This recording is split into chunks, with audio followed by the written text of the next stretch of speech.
ఇన్ని రోజులు నాంచుతూ వచ్చిన ఎపిసోడ్కు ఎండ్ కార్డ్ పడింది. బాలినేని పార్టీ మార్పు పక్కా అని క్లారిటీ వచ్చేసింది.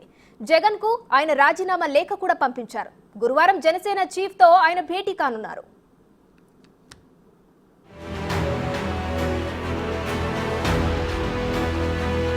ఇన్ని రోజులు అదిగో రాజీనామా ఇదిగో రాజీనామా అన్నారు. అన్నట్టుగానే బాలినేని వైసీపీకి గుడ్ బై చెప్పారు. దాంతో కొంతకాలంగా జరుగుతున్న ప్రచారానికి ఫుల్ స్టాప్ పడింది. ఇటీవలే ఆయనను బుజ్జగించేందుకు మాజీ మంత్రి విడుదల రజనీతో జగన్ రాయబారాలు చేసినప్పటికీ అవి ఫలించలేదు. మరిప్పుడు నెక్స్ట్ ఏంటి? బాలినేని ముందున్న ఆప్షన్లు ఏంటి? ఎస్, బాలినేనికి ఉన్న ఏకైక ఆప్షన్ జనసేన. ఇంతకు మించిన మరో ప్రత్యామ్నాయం ఇప్పుడు ఆయనకు కనిపించడం లేదు. ఎందుకంటే కూటమి ప్రభుత్వంలో కీలకంగా ఉన్న జనసేన అయితేనే తనకు కూడా ఎలాంటి ఇబ్బందులు ఉండవని బాలినేని భావిస్తున్నారట. వైవి సుబ్బారెడ్డితో విభేదాలు, జగన్పై అసంతృప్తి అన్నీ కలిసి ఆయన ఫ్యాన్ పార్టీకి గుడ్ బై చెప్పారు. బాలినేని దూకుడుకు జనసేన పార్టీ అయితే సెట్ అవుతుందని, పవన్తో ఉన్న సన్నిహితం కూడా అడ్వాంటేజ్ అవుతుందన్న టాక్ వినిపిస్తుంది. పైగా ఒంగోలులో ఆయన వెంట ఇన్ని రోజులు నడిచిన క్యాడర్ చాలా వరకు టీడీపీ, జనసేనలోకి వెళ్లిపోయింది. దాంతో బాలినేని కూడా జనసేన వైపే మొగ్గు చూపుతున్నారు. గురువారం ఆయన జనసేన చీఫ్ పవన్ కళ్యాణ్తో భేటీ కానున్నారు. జగన్ కొటరీ బ్యాచ్ రాజకీయాలు ఇప్పటికీ నడుస్తున్నాయని బాలినేని ఫైర్ అయ్యారు. జగన్మోహన్ రెడ్డి గారు తీసుకునే నిర్ణయాలు నేను గత 3 సంవత్సరాల నుంచి నేను కొన్ని విషయాల్లో వ్యతిరేకిస్తూ ఉన్నాను. అది కానీ ఆయన నా ఈ విషయాలు ఏర్పరచుకోలేదు. కొన్ని నిర్ణయాల వల్ల నేను కొద్ది దూరంగా ఉంటాం చాలా రోజుల నుంచి. అందుకని ఈరోజు ఆ డెసిషన్ తీసుకోవాల్సి వచ్చింది. వైసీపీలో కోటరీ నడుస్తుంది, ఇప్పుడు కూడా నడుస్తుంది, ఇంకా కూడా నడుస్తుంది. అది ప్రజలు గమనిస్తారు. రేపు వెళ్తున్నాము విజయవాడ, రేపు కలుస్తాం.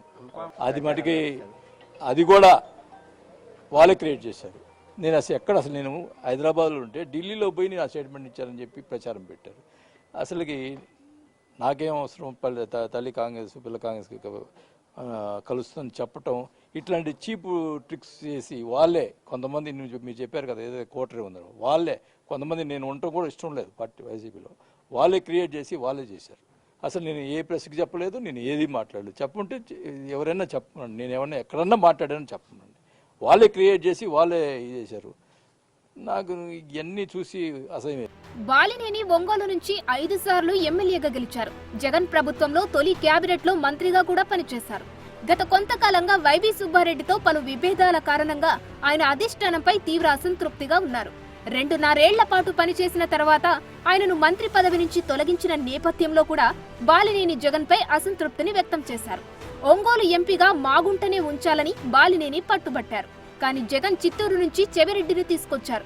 అది కూడా బాలినేనికి తీవ్ర కోపాన్ని తెప్పించింది. నేనేం డిమాండ్లు ఏం చేయలేదు. నేను పార్టీ గవర్నమెంట్లో జరుగుతున్నటువంటి తప్పుడు నిర్ణయాల వల్ల ఇప్పుడు కొన్ని ఇబ్బందులు జరుగుతున్నాయి అని చెప్పి పదే చెప్పేవాడిని. దానికి నన్ను నెగిటివ్గా ఫీల్ అయ్యారు. నేను ఉన్న విషయాలు పార్టీ బాగుండాలి అనే ఉద్దేశంతో చెప్పాను. అది కొద్దిగా నెగిటివ్గా తీసుకున్నారు కొన్ని విషయాలు. అట్లా జరుగుతూ వచ్చినాయి. లాస్ట్లో నేను ఎంపీగా మామూలు శ్రీనివాసరెడ్డి గారు ఉండాలని చెప్పాను, ఫైట్ చేశాను. అది కూడా నా మాట వినలేదు. అప్పుడు చెవిరెడ్డి భాస్కర్ గారిని పెట్టారు. ఎక్కడ చిత్తూరు నుంచి తీసుకొచ్చి పెట్టారు.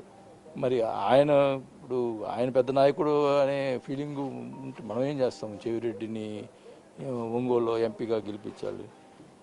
అది ఎంతవరకు కరెక్టో ఆయనకి. ఒక పార్టీ ఇప్పుడు పార్టీ గురించి నేను ఇప్పుడేం మాట్లాడను. నాకు జరిగినటువంటి ప్రాబ్లమ్స్ ఏమేమి జరిగినాయో అవన్నీ క్షుణ్ణంగా ఇప్పుడు ఒక 2 నిమిషాలతో అయిపోయేది కాదు, ఇది అన్నీ చెప్తాను. జగన్ కు బాలినేని శ్రీనివాసరెడ్డి దగ్గరి బంధువు. ఈ నేపథ్యంలో పార్టీపై ఆయన రాజీనామా ప్రభావం ఎంతో కొంత పడే అవకాశమూ లేకపోలేదు. ఉమ్మడి ప్రకాశం జిల్లాలో వైసీపీకి అనే కాదు, వ్యక్తిగతంగా బాలినేని బలమైన నాయకుడు. ఆయన పార్టీ మార్పు తర్వాత జిల్లాలో వైసీపీకి తీవ్ర ఇబ్బందులు ఎదురవ్వక తప్పదన్న అభిప్రాయం క్యాడర్లో వ్యక్తమవుతోంది.